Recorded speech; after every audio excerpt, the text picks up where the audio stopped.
good morning or good afternoon, whichever fits your time schedule. And this is all about the nature, types, and relevance of history. Okay, today's topic will be about the nature, types, and relevance of history, as what I've mentioned earlier. So, this lesson focuses on the understanding of the nature of history and its meaning and relevance. So, added topics discussed in this lesson are the different types of history that are based on the forms of practicing history and how history is written. Okay, so do you agree with this saying by Michael Crichton? So, according to him, if you don't know history, then you don't know anything at all. Okay, so this is the exact reason why we are here, for us to discuss everything about history but in a different approach. Okay, so to speak of history, the first thing that comes to our minds is about the events in the past, definitely. Okay, so kasi the word history is associated with the past. So there is no other way to really define history but to talk about the past. However, with history, it is not just about talking about the events in the past. There is more in history that we can get from, because if we only look at history as events in the past, somehow there is nothing special to it, right? So, considering that we spend so much time talking about the past, then there must be something that we can learn from it. Imagine, we started learning about history in elementary because of Sibika at Kultura and Hekasi. And then in high school, we have Araling Panlipunan. So, kumbaga, everything has already been discussed and everything has already been tackled. And yan na, adi na naman, may ada na luwat kita readings in Philippine history while you are already in college. Okay, so within the course of our educational years, all things mentioned about Philippine history are just the same. So, ito nga ang iba, nasa rin nga, why do we need to study history when history does not change at all? Because what's in there will always be the topic or the subject nga gininurusturyahan since elementary grades. Okay, so with this realization, the Commission on Higher Education made some changes to the approaches and strategies of studying history, specifically Philippine history. Okay, so the purpose is actually to create a shift from learning to the plain narrative to learning by exposing you students to the analytical in dealing primary and secondary sources, which allows you to be critical in dealing with the sources and expose them to the different facets of Philippine history through the lens of eyewitnesses. Kasi of course, it is not enough that we are just receiving information. It is also important that we analyze and verify if the information about what happened in the past are really accurate or diri. Okay? So,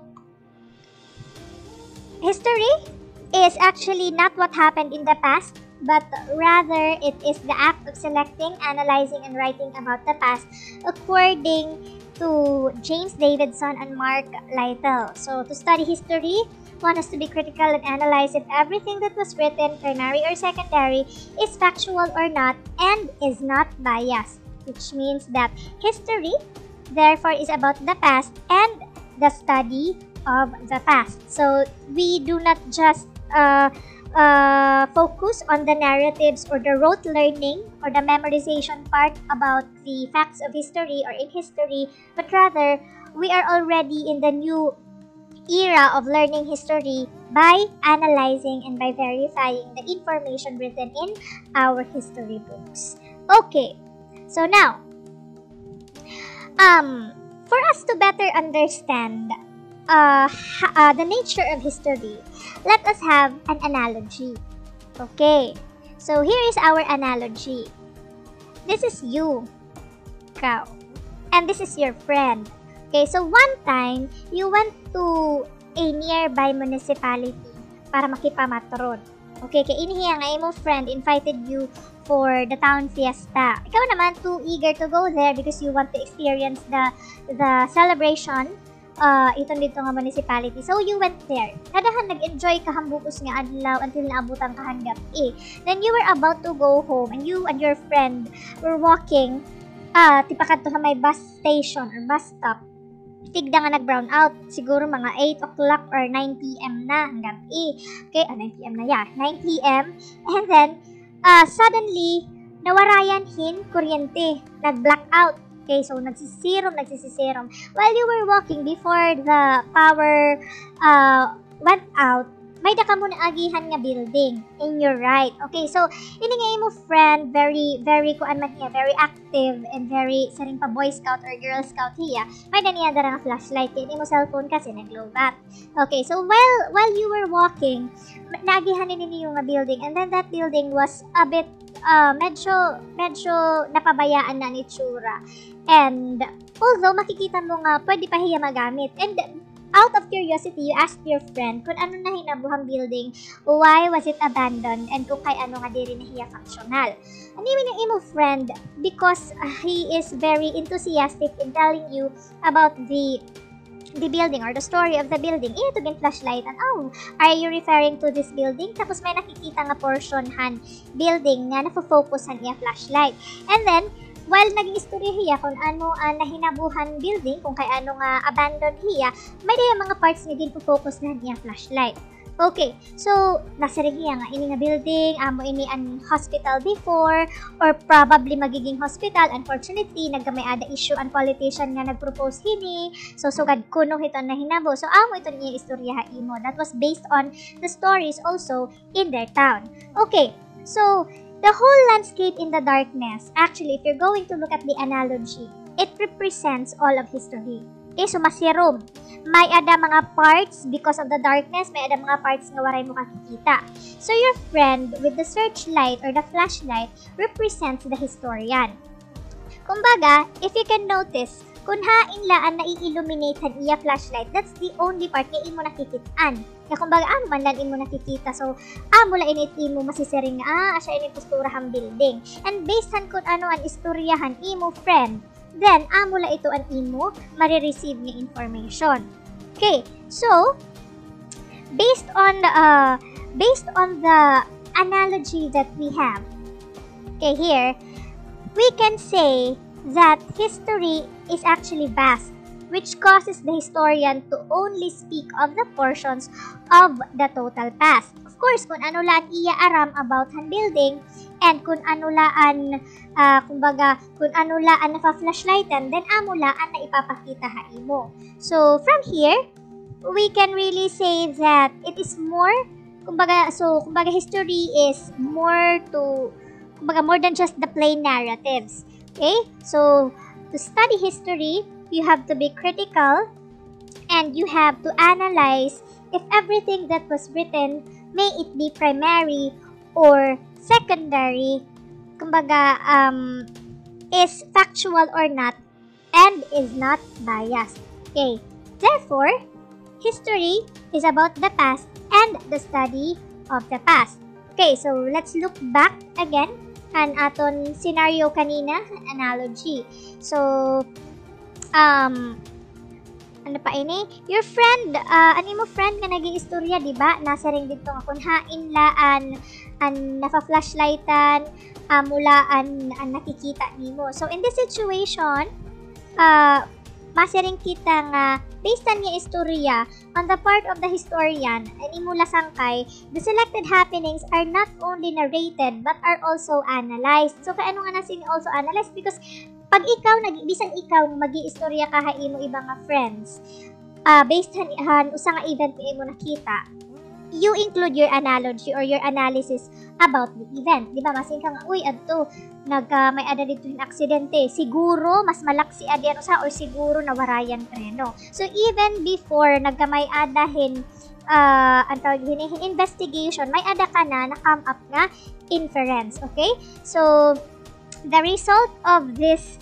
tawag din, analysis is actually what we call interpretation. So, this interpretation actually becomes a creation based on the events that took place in the past. Okay? So, now, So, since nasa ring man nga interpretation is becomes a creation based on the events that took place in the past, nakakasiring nga could history be an act of creation or an act of recreation? So, that is now the question. Okay.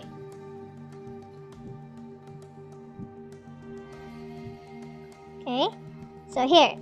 So, when we say creation, it is actually based on an individualistic perspective.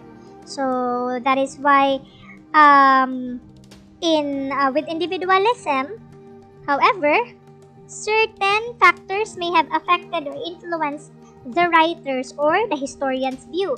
So, these views would create history out of history. So, that is why in the old practice, students were only exposed to reading secondary source materials. So what are secondary source materials? These are materials that were written by historians. Kumbaga, ira laliwat ito ginsurat based on kung ano ang ira nakuha nga information. Okay, so that is what about recreating history? Okay, so nasireng. What about recreating history? So, to recreate history, it means to give a new life and meaning to the forgotten past. So, this recreation is one way of innovative interpretation to allow new generation to engage in discovering the meaning and significance of the past. So, how are you going to do that?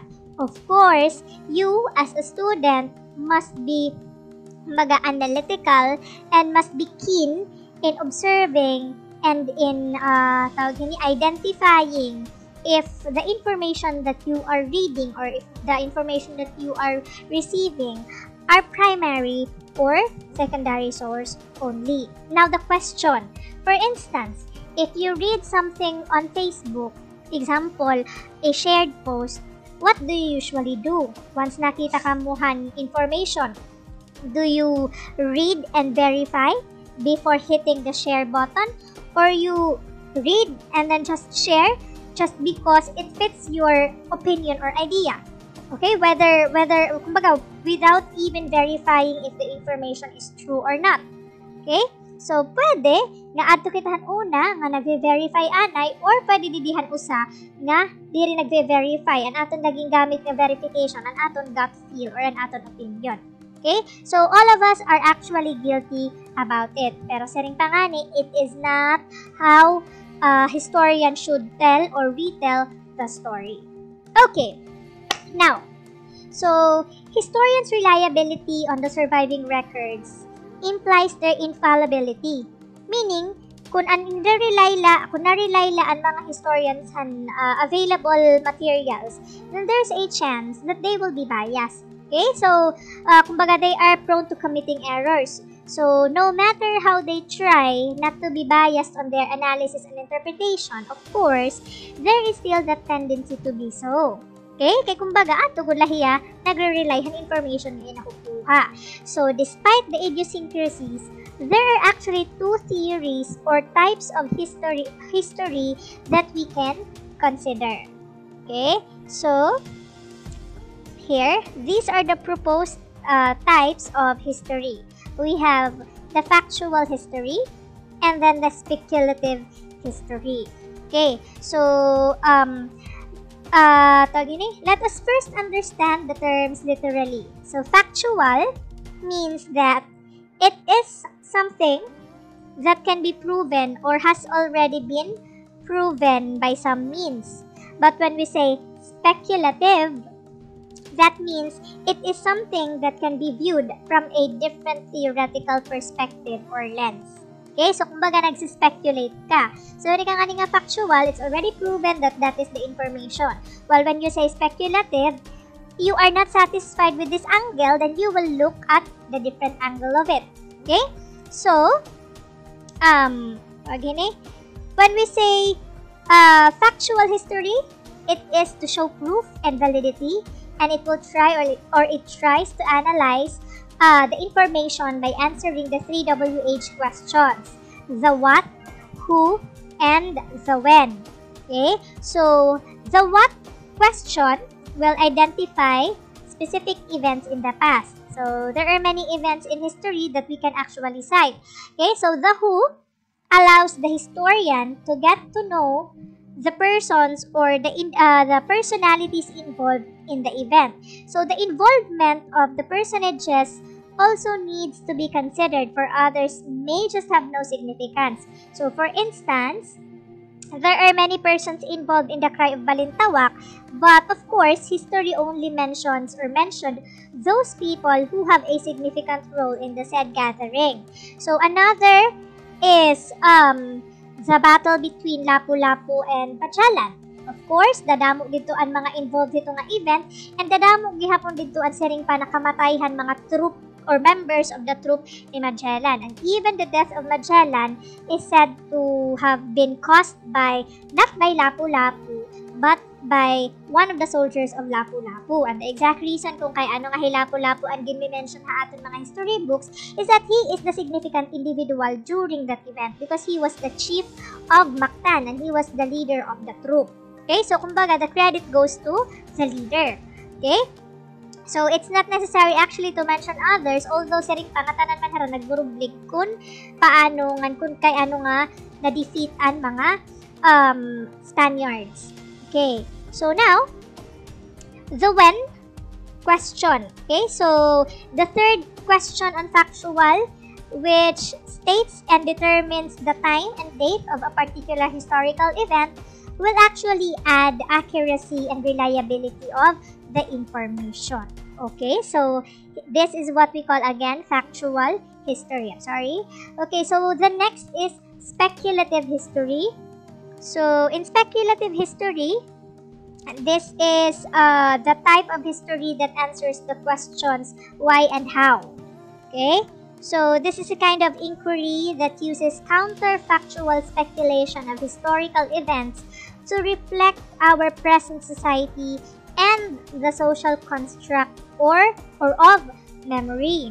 Okay, so mostly those who already have a background in history would always have questions in mind about particular accounts. So for instance, in Philippine history about the first mass, there is an argument that the first mass was held or conducted in Humonhon or in Limasawa. Pero there are even some historians who are questioning kung may adagod talaga na hinabo nga first mass. Kay kumbaga based han kan pigafeta account waray man gin-mention ko no nga mass nga nahinabo. Okay? So pwede nga nasiringan iba posible ko no nagkamay-ada misa, probably not with the natives but in the boat, pero siring panganihan usa nga historian nga. So ano man kuno ang purpose and pag-mention about the first mass? Is it for the claim or for the information? So what's the sense or what's the siring pa significance in the history? Okay, so there are actually books that have been launched nga kumbaga to end the discourse between kundiin kun Limasawa or kun Humonhon. Pero probably may ada magko-question nga. Ang question is may ada ba talaga na hinabo nga misa or waray? Not really about where the mass was held. Okay? So, another is, there is a German philosopher who's actually famous in our philosophical field and also in sociology. So, he's a German philosopher by the name of Nietzsche, and according to him, life is the pinnacle of human existence, and it is exemplified by the will and the ability to create. And Nietzsche actually identified three types of history. Aside from the two types of history, he identified the monumental, antiquarian, and the critical types of history. Okay, so what are the three types of history according to Friedrich Nietzsche? Okay, so these three are forms of practicing history which is actually advantageous to human life. So according to him, the quote, "The life is the pinnacle of human existence and it is exemplified by the will and the ability to create." Okay, now, so let's start with the first suggested or identified type of history according to Nietzsche, it is actually the monumental history. So what do we mean by monumental?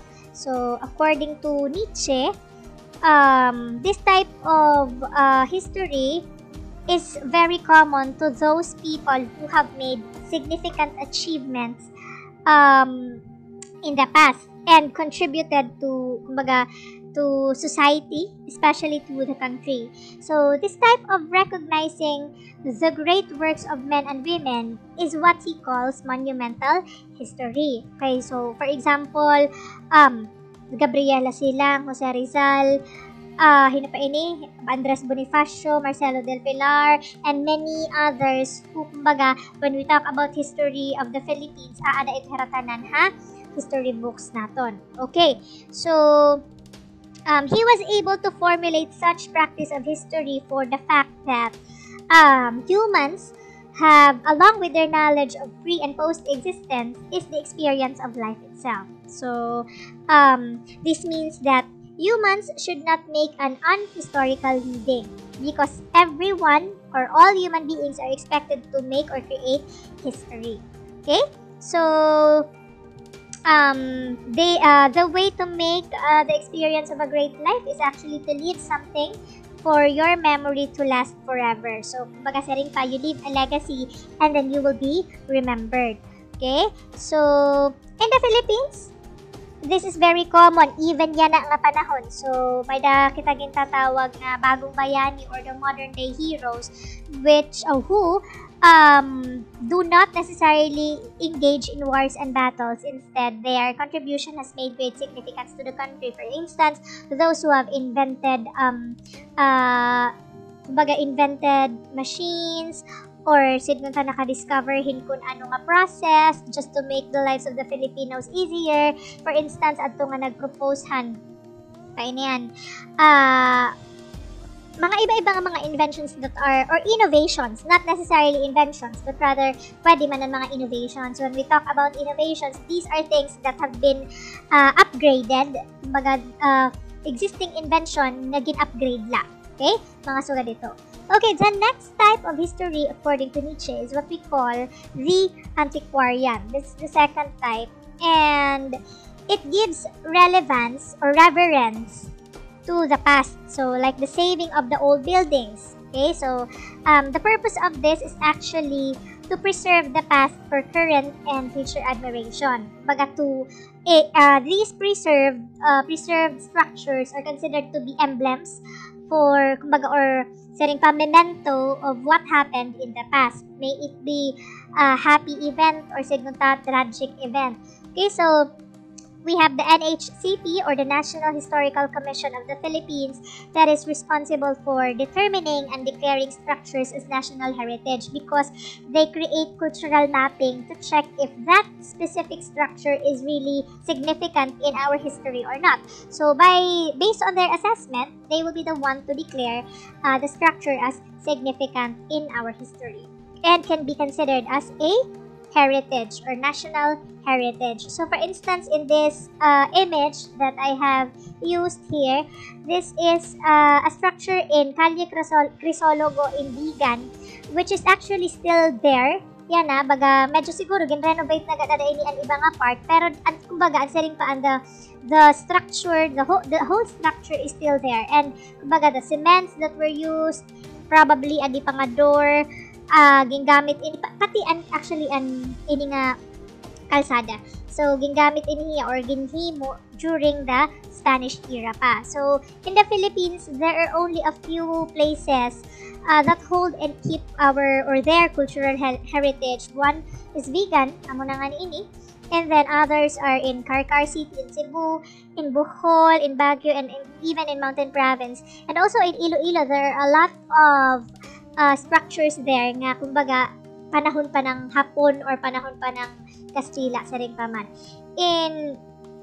In Bohol, the basilica there nga ginmisahan or gingamit han una pa during blood compact probably, kumbaga dito kumbaga significant hiya nga basilica during the during the Spanish era because of the blood compact.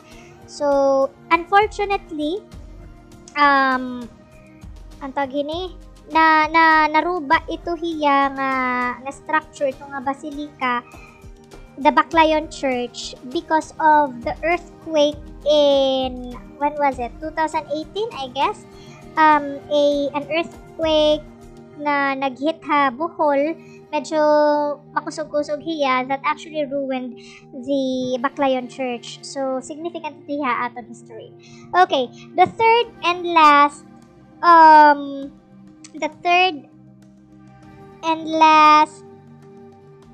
oh yeah, by the way, an additional information, the Baclayon Church has already been declared by the NHCP in 2010 as cultural treasure.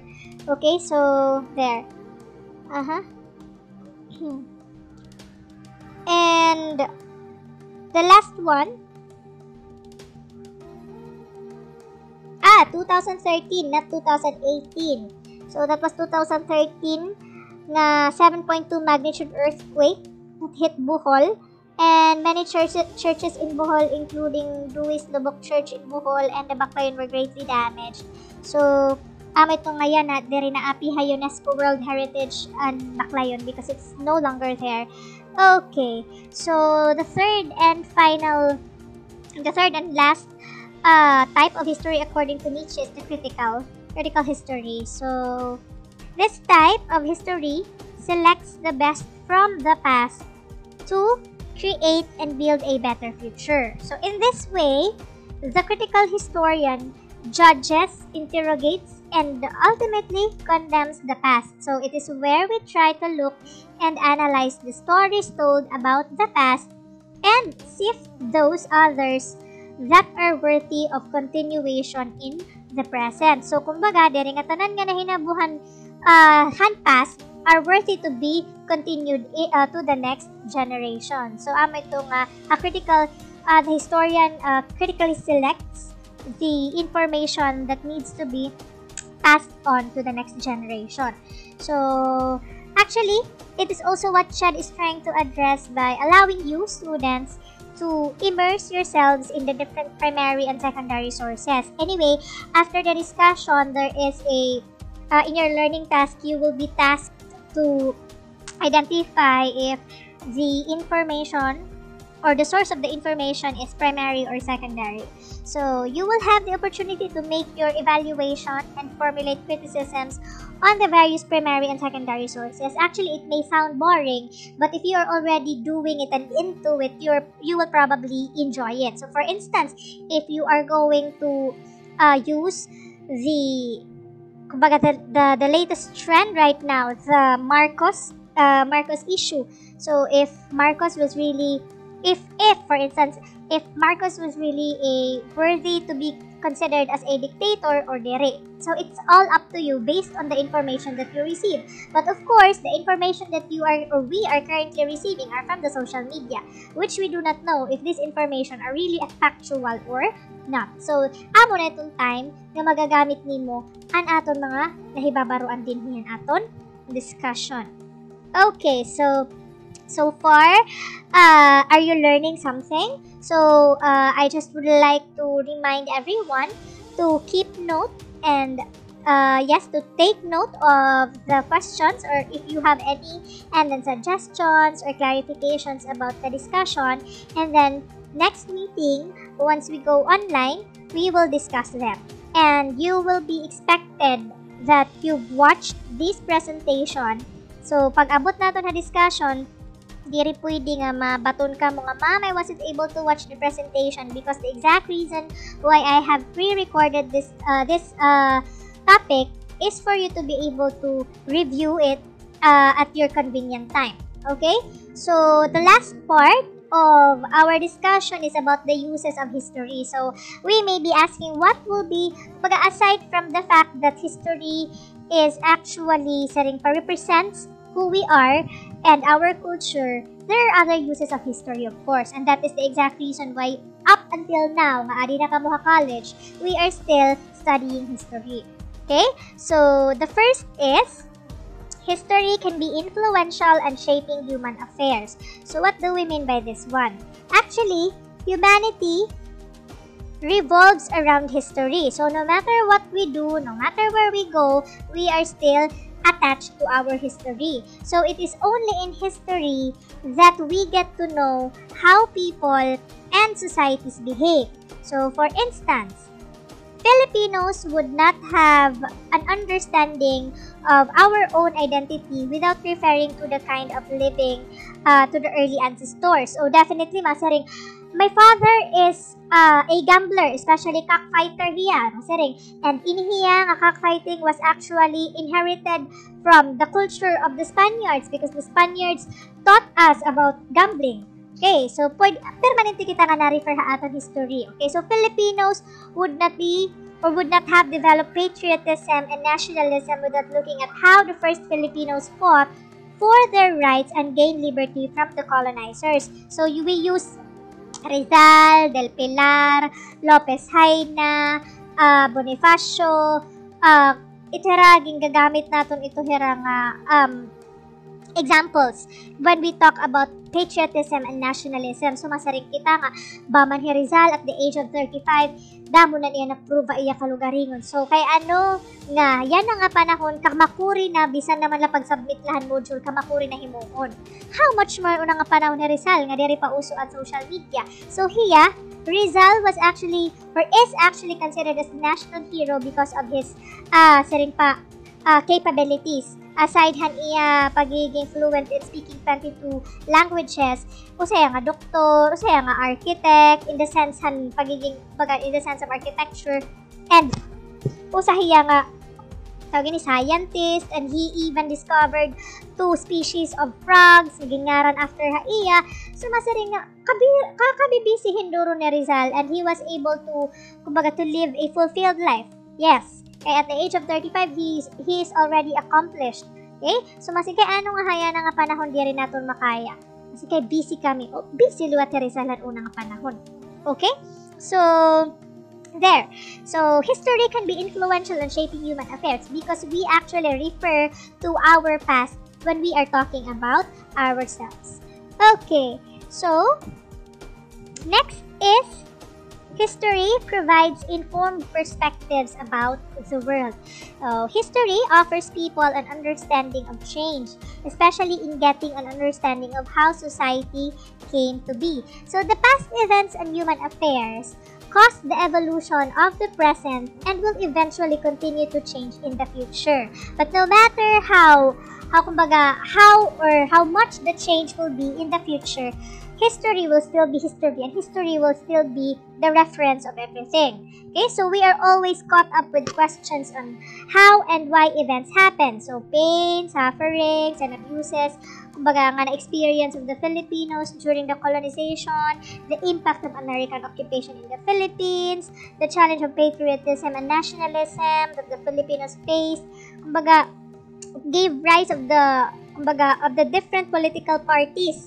So, kumbaga, ito yung mga nagiging reference also.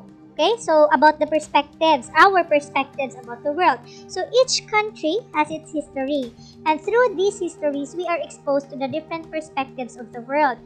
So, from these varied perspectives, we begin to comprehend the factors that actually shape man's quest for development and progress. Okay?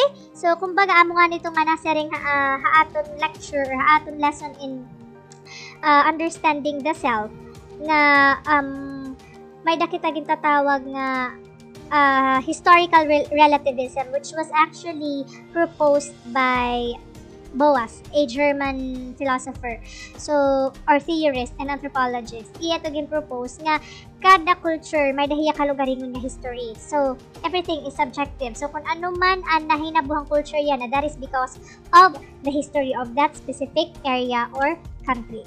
Okay? So next is history is a guide on making judgments. Yes. So history offers is always the challenge. Kumbaga, this is always the challenge in contemporary times, meaning haya na nga panahon. So with the rise of revisionism, Of course, not just students of history are confused as to which sources of history introduce factual and reliable information. So yan na, medyo confusing nga masaring kita nga.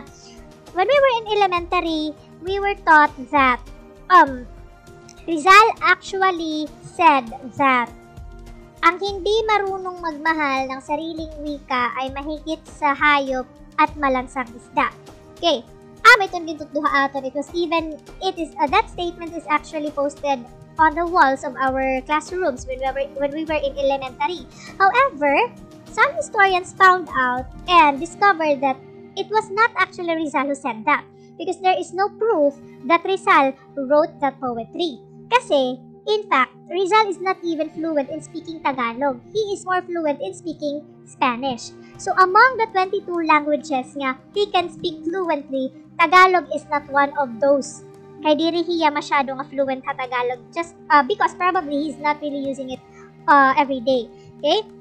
So, yes, to break your bubble, it's not Rizal who said that, and waray ginsurat ni Rizal na poetry entitled sa aking mga kabata, because that's the title of the poetry na ginkuhaan ito nga statement niya, hindi marunong magmahal blah blah blah. Pero it was Rizal who said that ang kabataan ay ang pag-asa ng bayan. Okay? So, kumbaga, with this, kumbaga, history as a guide on making judgment, this will, kumbaga, you will start to learn, you as students, you will start to learn how to analyze and interpret one evidence from the other to be able to reach a better judgment. So, exposing you students to the primary and secondary sources will improve your analytical skills by analyzing the content and the context of the information. Okay? So, the last and final use of history is history provides a better understanding of the present situation. So, we are all familiar with the line, history repeats itself. So, do you agree on this one? Some people would interpret this as true because what happened in the past has occurred in the present. So, for instance, the pandemic that the world is fighting now is the same situation that the world faced in the year 1918. Okay, so during the Spanish flu pandemic, it also cost millions of lives around the world, not just in in the area kung hain ito yan nagtikang. So, the coronavirus is also doing the same. Baga among gihapon ato na experience yan na. Okay, so another is the ousting of former President Ferdinand Marcos in 1986. So, it echoed in 2001 during the presidency of Joseph Estrada. So, hirang duha gin-oust. So, with these two events, two empowered women took over the presidency. During Marcos era, ang nag-took over was Cory Aquino, and hankan Joseph Estrada naman, it was Gloria Macapagal Arroyo. So there are many events in the past that somehow repeated in the present. So based on our interpretation. Okay? So some others would disagree on the statement. Okay? Diri masaring diri ka dito ungod, probably ang iba nagkataon la. Okay, kay ano? For others, it is not history that is repeating itself. For history does not have, kumbaga does not have the reason to do so, kaya ano nga utuhon pa. So, the reason for the events in the past to reoccur is actually of man's inability to realize and learn the lessons of those events. So, amo nga nga may ada history because history is considered or used as a guide. So, since people do not learn from the past mistake or the past event, then the event will definitely reoccur. Okay, so it is man repeating the events in history.